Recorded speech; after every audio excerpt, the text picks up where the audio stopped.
Então, o centro da atenção hoje em redes SDN está nos controladores. O que é esse controlador? Como é que eu programo?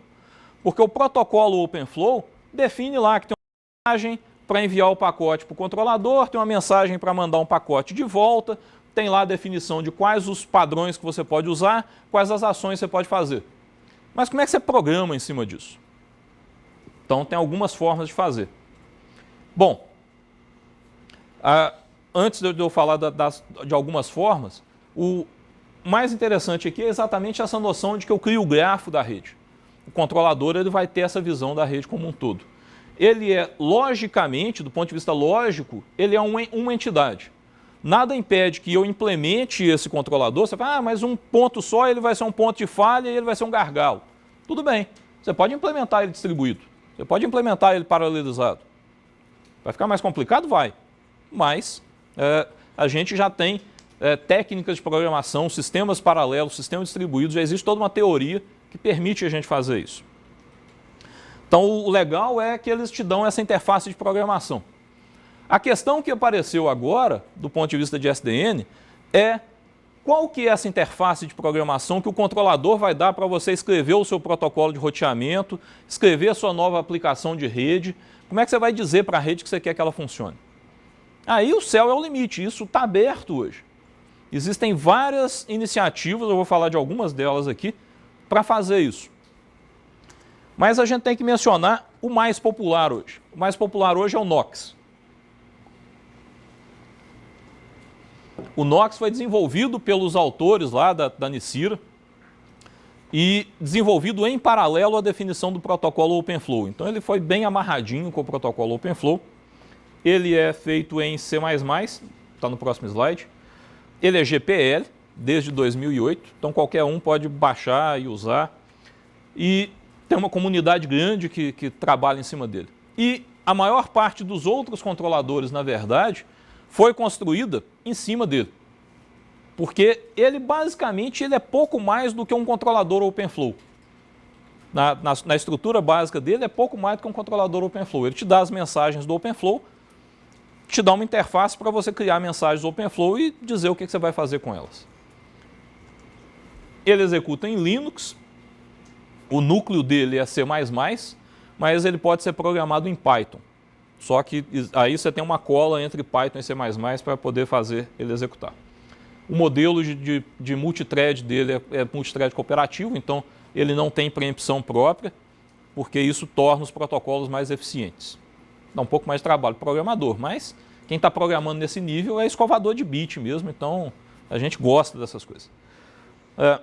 A programação nele é orientada a evento, então você diz o que você vai fazer na hora que chegar um pacote do switch X, por exemplo.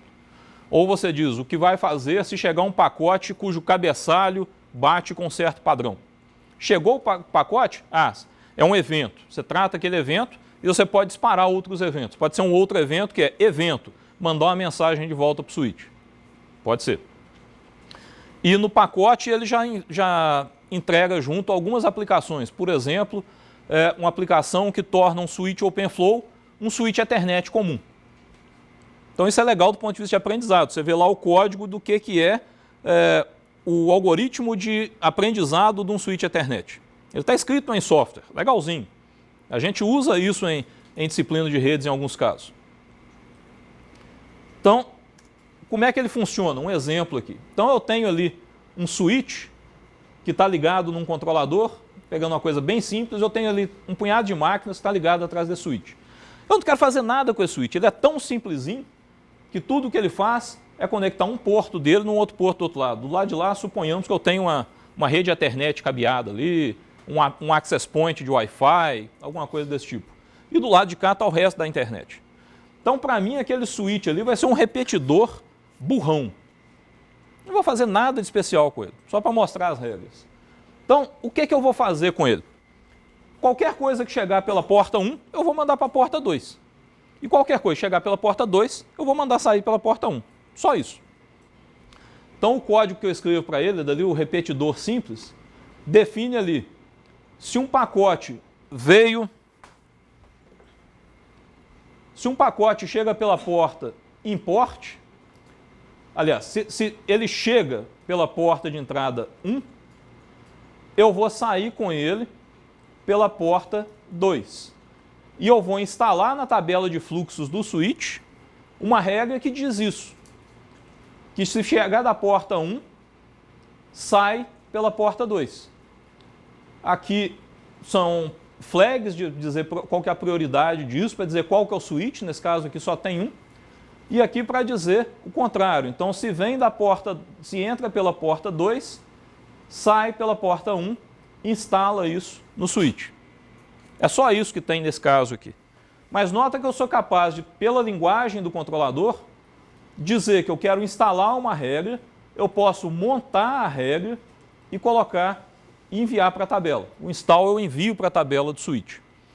Não está mostrado aqui para simplificar nenhum código que recebe um pacote. Isso daqui é um código proativo. Na hora que eu ligo o switch, eu já instalo essas duas regras e pronto.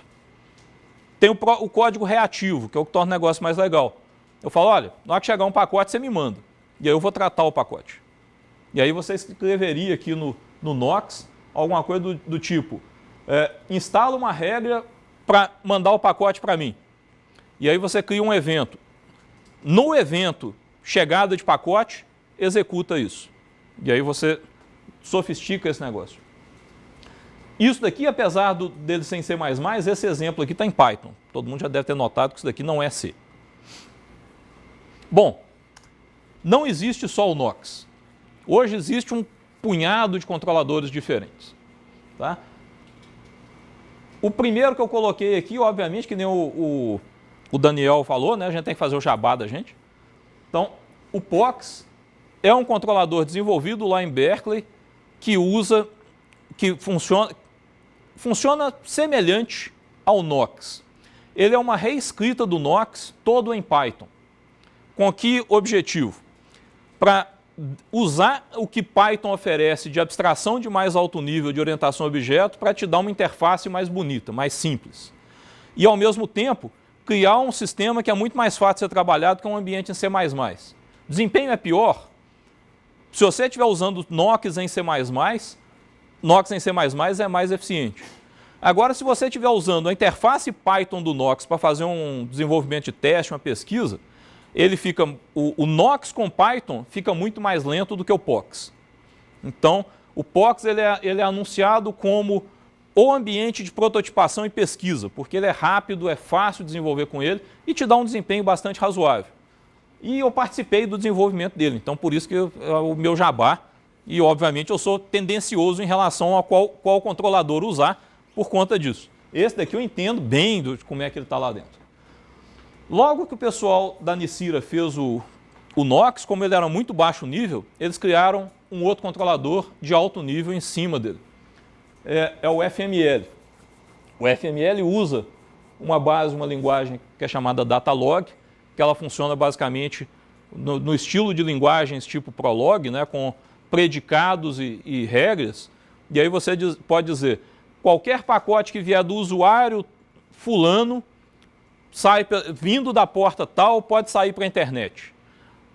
Pacotes de outros usuários não podem sair para a internet. Uma regrazinha de firewall qualquer. Assim. E o sistema traduz essa regra de alto nível no que os controladores têm que fazer embaixo.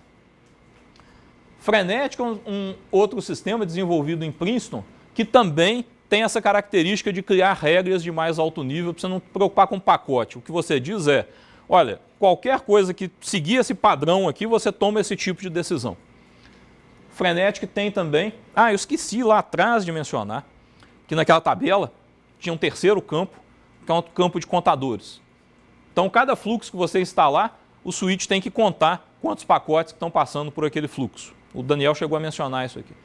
E isso é importante, né? Você quer saber, no sistema de gerência, você pode saber querer saber como é que está o tráfego em cada parte do sistema. O Frenetic ele tem, inclusive, uma parte do Frenetic que é um SQL, que eu posso fazer consultas aos switches para buscar a informação desses contadores. O Onyx é o mais possante deles. Como muita coisa hoje em dia nessa área, foi desenvolvido pela Google junto com a Nicira. Eu esqueci de mencionar no início, Toda a rede da Google hoje, ou do Google, funciona como uma rede definida por software. Todos os data centers, todos os links proprietários da Google que ligam os data centers funcionam como uma rede definida por software em cima de OpenFlow. E o controlador lá é o Onyx. Então aquela ideia de que é um ponto único, é um ponto lógico único. O Onyx é completamente distribuído, você pode distribuir ele ao longo da rede toda, que é o que o pessoal do Google faz para poder escalar para dezenas de data centers lotado de máquina em tudo quanto é lugar. Esse foi a grande prova de conceito, talvez seja o ponto que tombou a balança se rede definida por software ia para frente ou não. Foi o dia que o Google anunciou que toda a rede do Google estava funcionando desse jeito. O que mais que a gente tem? A gente tem outros. Para quem gosta de Java, tem, por exemplo, o Floodlight, é um dos mais populares aí que funcionam em Java. A NEC tem os switches dela OpenFlow e ela fornece um controlador que também é Java, se eu não me engano. O pessoal que mexe mais com virtualização, o OpenStack, que é um dos ambientes de virtualização mais populares hoje, ele já vem com um plugin para você conectar o OpenStack com o Ryu, que é um outro controlador de redes. Para a gente não ficar atrás, tem um aluno meu que está terminando hoje um plugin para conectar o POX ao OpenStack. Existe uma iniciativa nova, que é a proposta de uma arquitetura aberta de rede definida por software chamada Open Daylight. Isso é algo duvidoso e a gente vai ter que esperar para ver se isso vai para frente ou não.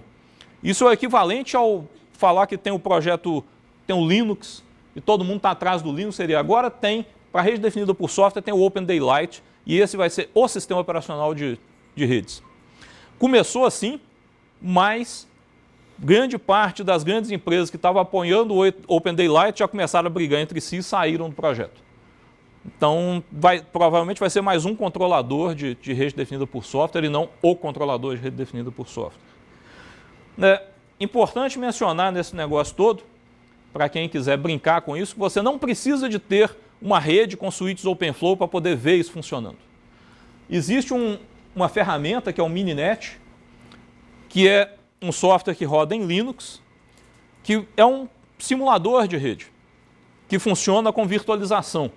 Então você descreve uma topologia de rede, olha, eu quero ter um host conectado a um switch, que tem um link ligado a um outro switch, que tem um outro host do lado de cá. Você descreve isso e ele instancia, usando container Linux, máquinas virtuais para ser cada coisa dessa, o host, o switch e assim por diante. E o switch, o modelo básico de switch do Mininet é um switch OpenFlow. Então, eu tenho uma versão dessa palestra estendida que eu dei no minicurso no SBRC de 2012, onde eu mostro o uso do POX usando o Mininet. Então, você sobe o Mininet, coloca lá um switch, conecta o POX na mesma máquina, se você quiser, e aí você coloca as regras, a regra programa o switch, você começa a ver os pacotes passando pela rede com base nas regras que você definiu. É uma ferramenta muito legal e que eu estou usando, inclusive, no meu curso de redes independente de OpenFlow. Porque é um ambientezinho onde você configura uma rede qualquer e o que você roda ali, você pode colocar um switch aqui, ó, ele pode ser um switch OpenFlow ou pode ser um switch Ethernet comum. Então isso dá muita flexibilidade para a gente fazer. E aí, aqui no caso, né, ele mostrou aqui, não está dando para ler, mas 16 X-terms rodando em 16 hosts que estavam simulando ali. Com uma máquina boa, uma máquina dual-core, quad-core com bom clock, uma simulaçãozinha de rede dessas que não estressa nenhuma máquina particularmente, só tem tráfego de rede, tem gente que simula até centenas de hosts num ambiente desse com bom desempenho. Bom, e o que eu faço com isso? Né? Eu estou falando, é legal, dá para fazer um punhado de coisa e tal. Então, deixa eu mencionar um pouco com mais detalhe o que a gente pode fazer com isso. Dado o tempo, eu não vou entrar em muito detalhe sobre nenhuma delas, mas vamos lá. Essas são todas aplicações que já existem. Algumas delas, como o roteador expansível, a rede domiciliar e o data center, estavam lá mencionados no primeiro artigo que foi publicado sobre rede definida por software. Mas naquela época era só uma ideia. Hoje em dia a gente já tem implementações funcionando dessas coisas. Eu tinha um slide para cada uma, mas em função do tempo eu vou falar um pouquinho sobre todas elas aqui. Controle de acesso e segurança, como eu mencionei, era a ideia básica para a qual o Ethane surgiu. Então, que era o precursor do conceito de rede definida por software. Então, fazer isso, fazer controle de acesso, fazer um firewall usando SDN é extremamente simples. Algumas daquelas linguagens que eu mencionei, o controlador FML, ele surgiu especificamente, a ideia básica dele era, as regras iniciais dele eram regras de controle de acesso. Só que eu posso fazer coisas muito mais flexíveis do que um firewall. Um firewall só pode falar o que você faz com o tráfego que passa por ele. Com uma rede definida por software, imagina que você é uma grande corporação, que você tem redes separadas para manufatura, projeto, controle de pessoal, e os seus usuários andam pela empresa. Então, num belo dia, você pode ter um engenheiro do projeto que está na manufatura. Ou você pode ter um cara do pessoal que está na rede da engenharia. Foi lá visitar para resolver um problema do pessoal lá e assim por diante. Você pode colocar regras que dizem, olha, a rede da engenharia só pode comunicar com a rede de manufatura de um certo jeito. Só fulano e beltrano que pode acessar a rede de manufatura. Agora você pode dizer, olha, se um engenheiro tiver em qualquer outra rede, ele pode acessar todas as máquinas da engenharia. Mas um cara da manufatura não pode acessar as máquinas da engenharia, independente de onde ele estiver. Se um cara do pessoal estiver visitando a engenharia, ele logar numa máquina da engenharia, ele pode acessar de volta a máquina do pessoal. Mas um engenheiro não pode acessar a máquina do pessoal. E você não tem que criar firewalls estrategicamente colocados em cada lugar desse para fazer esse negócio funcionar. Ainda mais que seria difícil programar todos esses firewalls com essa noção global de que o sujeito do departamento tal, quando ele estiver no lugar tal, ele tem tal tipo de acesso. Agora, se você tem uma visão global da rede, isso é muito mais fácil de fazer. Gerência de rede é uma extensão disso. Então, você está vendo a rede toda num lugar só, você tem a visão do grafo completo, você tem a visão de todos os contadores do que está acontecendo. Você pode fazer coisas extremamente sofisticadas sobre controle. Ah, esse link aqui está muito sobrecarregado nesse momento, então eu vou pegar certos tipos de tráfego que estão passando por aqui, eu vou escolher passar por aqui. Você pode fazer isso manualmente, o operador vendo, ou, que nem o Daniel mencionou, você pode usar conceito de rede autonômica para já fazer isso automaticamente. Você cria regras que dizem como que essa decisão deve ser tomada. Então tem muita coisa que pode ser feita aqui. Uma coisa que a gente vem pensando ou vem discutindo com alguns alunos é exatamente, aqui na parte de gerência, já existe um modelo tradicional de gerência, Nagios, Zabbix, Ganglia, são ferramentas que já estão aí bem sólidas sobre como gerência funciona. Como é que a gente pega essas ferramentas agora e faz elas funcionarem num ambiente que é definido por software? Porque o Nagios ou Zabbix, ele foi feito para você desenhar ali, ó, esse daqui é um roteador, está ligado assim, e agora eu quero ver como é que está esse roteador, eu mando um controle para ele, assim por diante. Agora eu posso ter uma rede que é definida por software. Eu não preciso de ver um switch ali para dizer, olha, eu quero atuar naquele switch. Não, eu quero atuar na rede. A ferramenta continua sendo a mesma ou eu preciso de uma ferramenta diferente? A gente vem discutindo isso, a gente não chegou numa conclusão ainda. O Daniel chegou a mencionar a questão de redes domiciliares. Se você tem uma rede domiciliar comumzinha, simples, você tem um access point dentro de casa. Nos países de primeiro mundo, já não tem mais um access point, você tem uns 2 ou 3. E, além disso, né, hoje em dia a gente já tem isso aqui, a sua TV tem internet, o seu aparelho de Blu-ray tem internet, o seu joguinho tem internet, o seu telefone, quando você entra dentro de casa, tem internet, o seu vizinho tem internet, e por aí vai. Às vezes você quer... olha que coisa legal que você pode fazer. Agora que eu sou pai, aí você vê umas aplicações legais. Se as minhas filhas estiverem acessando a internet do quarto delas, elas só podem acessar site de estudo. Só pode acessar Facebook ou Skype se estiver na sala. Olha só que controle legal que eu consigo fazer. Tudo bem, a tirania mas eu sou pai, gente, eu começo a preocupar com essas coisas. Então, você consegue fazer isso usando rede definida por software. Eu posso criar esse tipo de regras. Outra coisa, eu posso colocar no meu access point principal, o controlador SDN pode ficar lá, com todos os outros pontos da casa, e ele pode começar a detectar malware. Porque a primeira coisa que um malware faz na hora que ele infecta, uma das primeiras coisas, é olhar quem mais está na rede. E o padrão de comunicação que ele vai olhar não é um padrão comum da sua casa. Então tem pesquisadores que já fizeram coisa do tipo definir padrões comuns dentro da casa do sujeito. Aí você comprou um PlayStation 3 novo, um Xbox One, você botou lá. De repente aquele troço ligou, manda pacote para a Microsoft, liga, conversa para ver o que mais tem na rede. Aí o seu Access Point vai para você, opa, tem um tráfego aqui que eu nunca vi. Você quer deixar esse tráfego passar ou não? Ele pode fazer isso, porque lembra que cada vez que aparecer um troço que não conhece no SDN, esse pacote vai para o controlador. Aí o controlador pode virar e abrir uma janela para você. Ou, né, se você é mais relaxado, você bota uma regra lá já de como que isso vai funcionar. Mas o legal é que depois que esse Xbox estiver funcionando durante uns 2, 3 dias, seu Access Point aprende qual é o padrão comum. Você vai falar, não, eu comprei um equipamento novo, é um Xbox One, que está ligado aí. Aí o sistema, o Xbox One pegou o Mac tal, ele tem esse padrão de tráfego, beleza, agora ele pode funcionar. Amanhã, se aparecer um outro padrão de tráfego que ele não conhece, ele não vai deixar agora todos aqueles padrões que ele já acostumou, ele não vai te perguntar de novo. Então, o pessoal da Technicolor, por exemplo, está olhando para coisas desse tipo. Technicolor hoje, apesar do nome, tem uma parte, como eles vendem televisão agora é inteligente, eles vendem set-top box e eles vendem toda a parte de rede para funcionar nesse negócio. Gerência de energia, que eu mencionei, né, ninguém preocupa muito com o consumo de energia de switch. Mas na hora que você olha para um data center, por exemplo, aí você já tem uma penca de switch lá dentro e switches parrudos que consomem muita energia. Tem gente estudando como ligar e desligar a switch dinamicamente, olhando para como que o tráfego da rede está. Tem alguns resultados já muito bons nisso. Computador virtual distribuído e data center multiusuário são basicamente a mesma coisa. Vamos pegar o exemplo do data center que fica mais fácil de entender.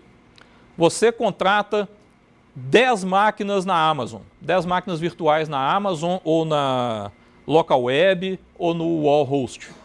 E ali você coloca um site para funcionar. Essas máquinas virtuais estão rodando dentro do data center da local, vamos pegar a local web, que é a maior no Brasil hoje, e você não faz a mínima ideia de onde que elas estão. Elas estão, às vezes, dividindo máquinas com um concorrente seu. E alguém pode querer atacar a sua máquina lá dentro do ambiente virtualizado.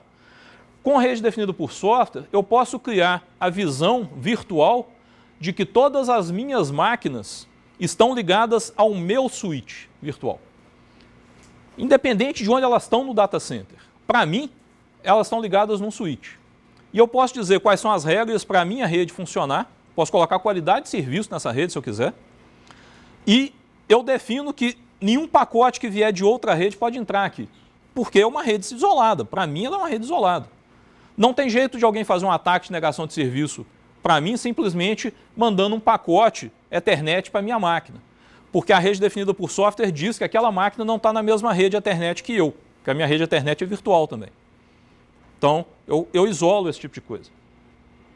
O roteador expansível é a mesma ideia aplicada no contexto de grandes provedores de internet. Um provedor de internet, na ponta dele, ele tem um roteador, não sei se vocês já viram, aliás, lá naquela figurinha inicial da internet hoje, eu tinha uns racks num canto lá, aquilo é um roteador Cisco, um roteador só. E aquele roteador, você pode ter certeza que ele custa muito caro.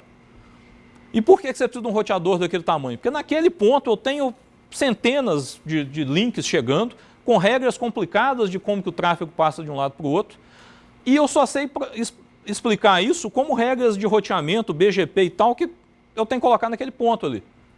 Agora, com rede definida por software, nada impede que eu coloque um punhado de roteadores OpenFlow, os links chegam em cada um lá, e eu determino que, olha, se chega um pacote do IP tal na porta tal desse roteador, ele vai sair pela porta tal desse outro roteador.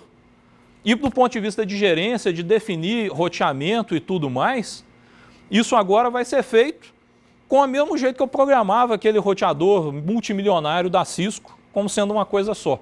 Então o povo ganha nesse aspecto. Então, agora, deixa eu ver se eu consigo fazer isso aqui. Não consigo. Então vamos um pouco mais para frente.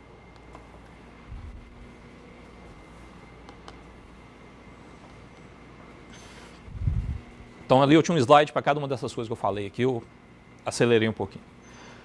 E essas ideias todas, algumas delas já foram implementadas, outras ainda não.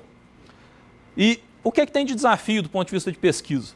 Muitas daquelas coisas têm que ser implementadas. Desafio do ponto de vista de startups, tem um punhado de gente criando startup todo dia para aplicar a rede definida por software no contexto A ou no contexto B. Mas do ponto de vista de pesquisa, o que são problemas interessantes em pesquisa nessa área? Exatamente qual é a abstração que você vai colocar para cima do sistema operacional. Você pode levar esse negócio além. Olha, o sistema operacional de verdade, ele controla um punhado de coisa. Você escreve um programa ali, você não afeta um usuário do lado. Alguém pode se perguntar, bom, e se eu criar uma regra que conflita com uma outra regra no OpenFlow? O OpenFlow tem uma forma de como que ele resolve isso. Ele resolve pela regra mais longa, a forma normal de resolver. Mas você pode não saber na hora que uma aplicação sua cria a regra se ele está conflitando com uma outra. O Frenetic, por exemplo, é um controlador que ele explicita regras.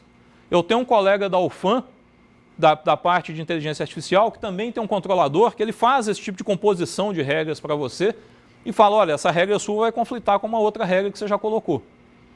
Esse é um tipo de abstração que pode ser interessante. A gente trabalhou aqui um pouco no ano passado com... Cadê o Luiz Felipe? Ele tinha passado aqui. Sumiu.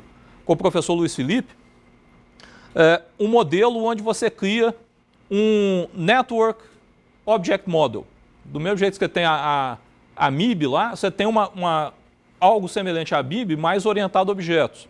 Você cria o grafo e você pode fazer consultas aos nós do grafo com uma API que é própria para lidar com o grafo. Você pode falar de uma vez, calcula o caminho mínimo nesse grafo para mim. Acha gargalo segundo algum tipo de métrica. Então, é um nível mais alto de programação para você trabalhar em cima dessa rede. A virtualização do controlador. O que eu estou chamando de virtualização do controlador? Hoje em dia, você pensa normalmente que todos os switches de uma rede, eles conversam com um controlador SDN. Mas do mesmo jeito que eu posso ter uma máquina física que tem várias máquinas virtuais lá dentro, eu posso querer, numa rede física, colocar vários controladores diferentes com regras completamente diferentes. Existe uma forma de fazer isso hoje que chama FlowVisor. Ele é um controlador SDN que separa fatias da rede, segundo um conjunto de regras simples, e cada fatia ele entrega para um controlador separado. Então você pode ter numa rede funcionando várias redes diferentes, completamente isoladas. Aí você não consegue ter nenhuma interação entre elas. O isolamento é completo. Mas você pode pensar, esse nível de virtualização é mais ou menos a virtualização do Zen. Quer dizer, você tem o hardware, você tem uma camada de virtualização, você tem várias máquinas virtuais em cima. Você tem a rede, você tem o FlowVisor, você tem vários controladores em cima. Você pode pensar em virtualização do tipo VirtualBox.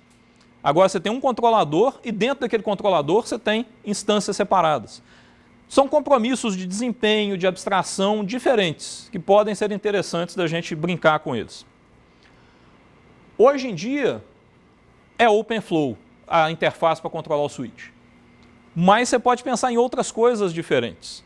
Os autores do OpenFlow já vieram com uma ideia nova, que é a Software Internet Architecture, SIA, onde eles propõem um modelo onde na beirada da rede você teria mais ou menos a funcionalidade de OpenFlow, mas no centro da rede você não precisaria de ter cada switch com toda a inteligência de OpenFlow, podia ser MPLS, ou MPLS um pouquinho alterado.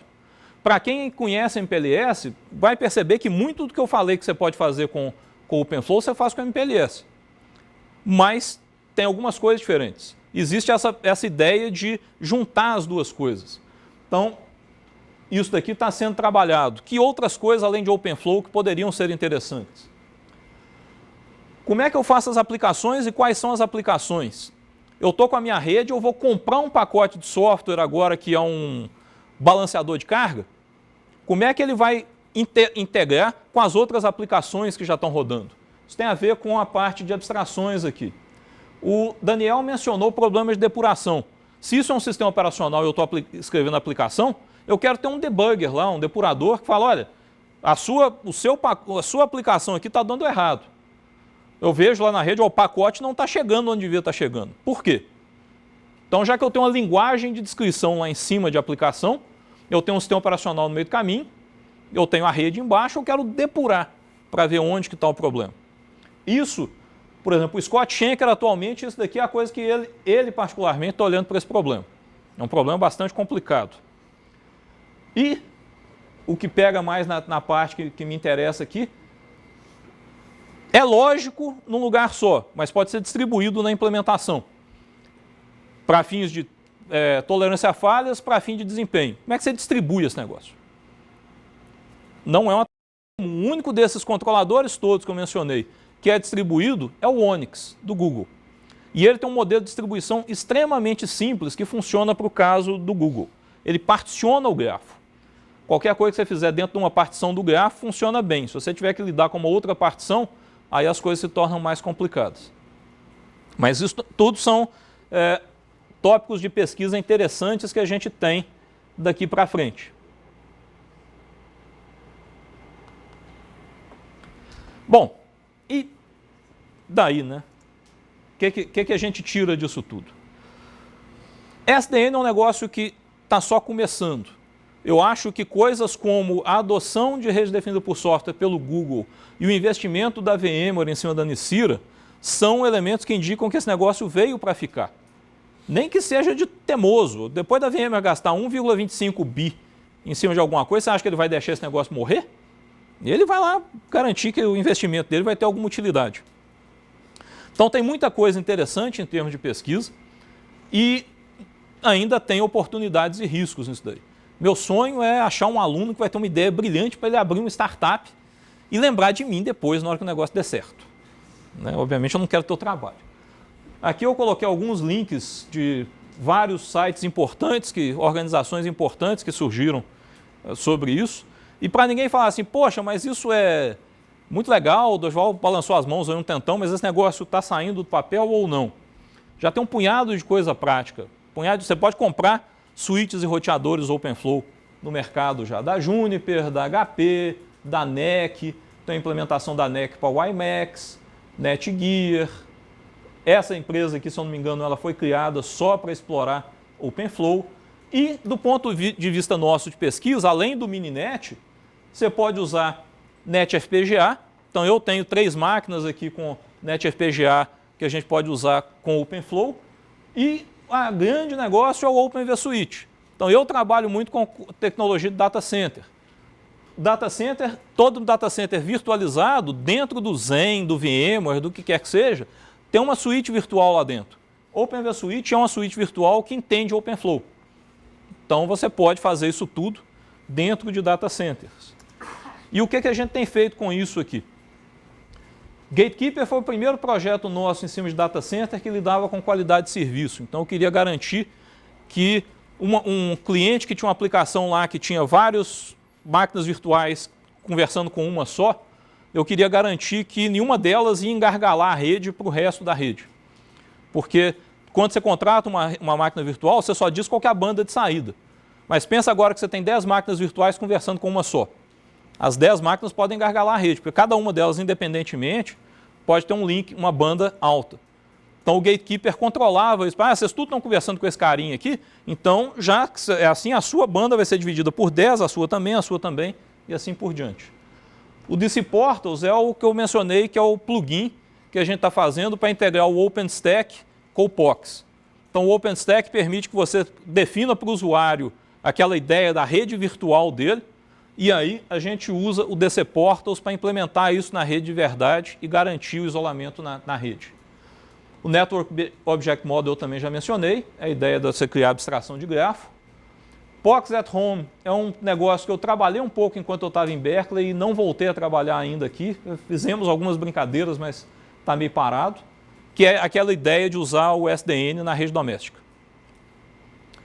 O SPSB é um sandbox para spam bots, num projeto que eu tenho com o cert.br de analisar spam. É uma ideia de criar um sandbox onde eu instalo um malware e eu vou verificar o que esse malware faz. mas a exigência do cert.br é que eu não posso deixar esse malware fazer nada de errado na rede. Então, normalmente, os sandboxes são de dois tipos. Ou ele não deixa o malware fazer nada e só fala, olha, ele tentou abrir a porta tal e não deu certo. Ou então ele deixa fazer tudo e depois de um dia ele olha lá o que o cara fez e escreve lá o que o cara fez. O pessoal do CERT quer ficar no meio do caminho. Quer deixar o spam bot conectar no comando e controle, pegar as regras dele, mas na hora que eu ver que ele vai mandar spam, aí eu faço ele achar que ele está mandando o spam para um outro lugar, para ele continuar operando. Como é que eu faço isso? Rede definida por software. Eu defino qual que é a regra que eu deixo o cara ir no comando e controle, qual que é a regra que eu não deixo sair na hora que ele vai começar a mandar e-mail e assim por diante. E, como o Daniel mencionou, né, a gente tem algumas ideias em comum nessa integração de SDN e SDR que a gente começou a discutir, vários professores aqui do departamento, em alguma coisa nessa linha. E tem, né, várias outras ideias que só não saem do papel por falta de gente. Então, também o nosso comercial venha trabalhar com a gente. Ideia é o que não falta aqui, já está faltando é mão de obra para colocar as ideias todas para funcionar. Então é isso. Obrigado pela atenção.